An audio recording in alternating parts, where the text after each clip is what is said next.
Today is the first Quick Win live call. I wanted to introduce my partner, Daryl, who is going to be our Master of Ceremonies today, and we'll do kind of a quick overview of the webinar. Yeah, so we are using a program called Zoom. If you haven't used it before, just a couple of things to note.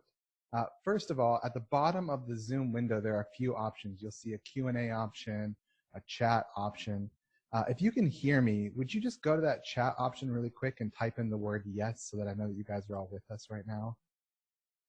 Awesome. Yes, yes, yes. All these are coming in. That's perfect. Great. So in that chat channel, there's a little blue drop down at the bottom where you typed your message in. It says all panelists. Click that drop down and there's a place that says all panelists and attendees. If you click on that, that will allow you to chat with everybody in the group as we're going through the call today. If you want to chat with just me, switch that back to all panelists. And you can just ask me a question specifically. So I'll be here helping today. If you have any questions about how this software works, how the platform works, we will do that. And in just a few minutes, Tasha's going to share with us for about 10 or 15 minutes. And then after that, we're going to go into a live Q&A session. And during that live Q&A, you'll actually be able to ask Tasha questions, anything about the course, about self-awareness, anything that is relevant to the topic of the Future Ready Leader course. If you're like so many of the executives I coach, the leaders I work with all around the world, I would guess that you're probably pretty overwhelmed. That's the most common thing I hear, whether it's, we have fewer and fewer people to get the job done and more work, whether it's changes in the marketplace, regulatory changes, it's all these things coming at you. And the smartest leaders that I know are willing to do a little bit of work, as you'll find it's not as much as you would think, but a little bit of work to shore themselves up and to become the type of leader that is ready for anything that comes at you, anything that the future can bring.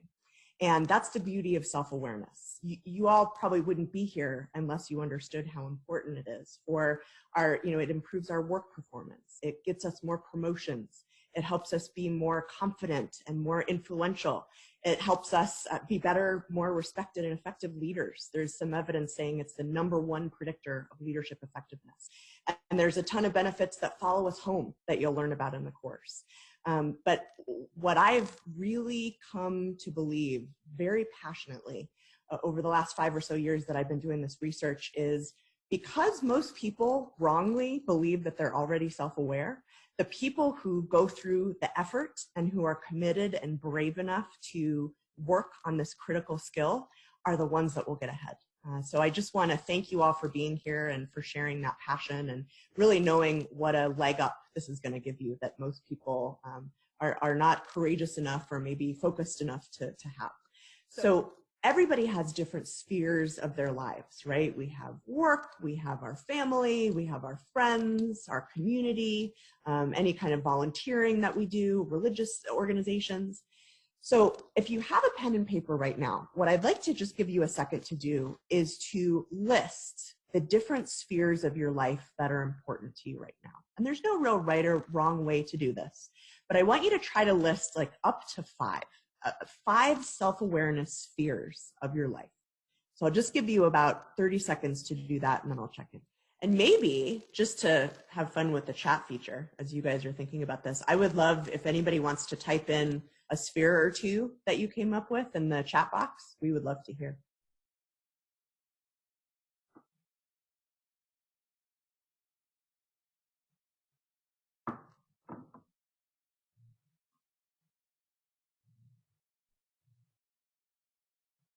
Ooh, couple. My relationship with my significant other. That's a good one.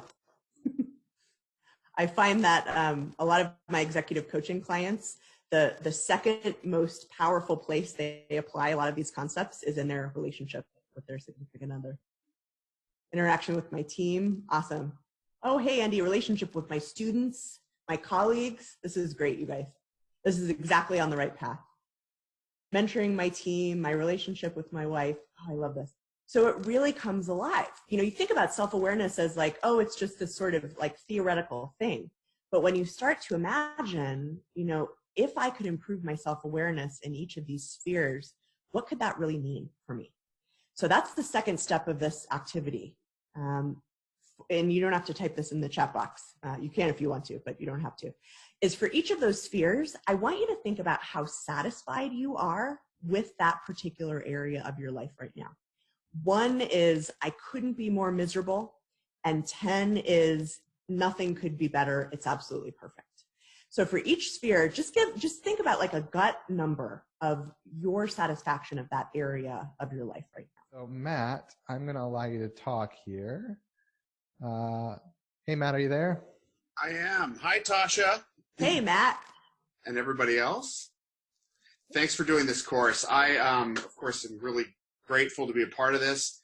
And I had a kind of a two-parter. One of them was, you know, you've written in the book and you wrote in the materials a little bit about your journey to self-awareness as a focus. Could you tell us just a little bit more of your personal story, add a little bit more color to how you ended up focusing on that as your primary focus? And then secondly, what's the one thing that as you go around the world and you talk to people and present and coach and everything else that you wish people really understood better about self-awareness? Awesome. Ooh, Thanks, I love Matt. that. Let me tackle that first, because I think that's a really important question. I think, so there are 2 big misconceptions that I think most people have about self-awareness. And we mentioned the first one at the top of the course, which is most people think they're doing pretty well. And for those of you that haven't gotten into the course yet, we found that about 95% of people believe themselves to be self-aware, but only about 10 to 15% meet those criteria. And so I think that's the biggest misconception is, you know, it's sort of an irony of this is that the people who need it most might be the least likely to know that they need it. But the second misconception, once people understand the importance of self-awareness and the fact that we all have room to improve and we're all in this journey together, is I think we think about it like this sort of magical process where it takes I've got to put a lot of time in. But if I do that, then I'll just have these magical life-changing epiphanies, right? That will completely change the course of everything. And in our research, we've quantitatively and qualitatively examined this as, you know, when people make dramatic improvements in their self-awareness, what does that actually look like? You know, are they going from 0 to 100, or are they making more incremental kind of daily progress? And what we discovered, I was a little surprised, was that it's mostly about those small incremental gains. So if you think about like a small quick win in your self-awareness, realizing, you know, getting a small piece of feedback in one of the worksheets from someone in your life and having a little bit more insight and being a little bit more able to make better decisions. The sum total of those over time is what makes people unicorns, right? These highly self-aware people who didn't start out that way. And along with that, you know, sort of the misconception that it's like this magical, you know, sort of 0 to 100 process. I think people think that, oh, I've got to put so much time in. You know, people who are self-aware, right? They go to therapy once a week for an hour and they journal every night. And certainly you can do that. But the other thing that I've learned throughout the course of just, you know, researching this and sharing it with people is if you can be smart and strategic, it doesn't take a lot of time to build that incremental self-awareness. And so to me, that's really powerful. Trying to think about my own journey. Maybe here's something that I'll share, just going back to a couple of points I've already made. So I've been an organizational psychologist for the last 15 years. And a large part of my job, if not all of my job in some cases, is to tell, you know, very powerful, very successful people the truth about how they're seen.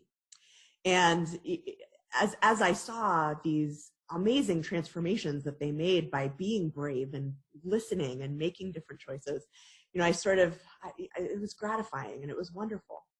And when I started to write Insight I think it was 2014 that I started the research and writing the book, I sort of felt like I was the world's authority on self-awareness, right? Because I had seen all of this. And what I realized pretty quickly on in the process was, oh no, life is imitating art or life is imitating research. I am in the camp of people who thinks they're more self-aware than they actually are. When I started to apply so many of these tools to my own life, I had several rude and sometimes comical awakenings, many of which I share with you in the videos of the course. And the reason I think that's important to share, and Matt, thank you for those questions, is that we are all in this together. And what I've learned about myself is I am not the expert on high. I am the person who is slugging through this just like everybody else. And I think if we remember that and remember that this is something that we're not alone in, I think it could give us a lot more energy to continue the journey.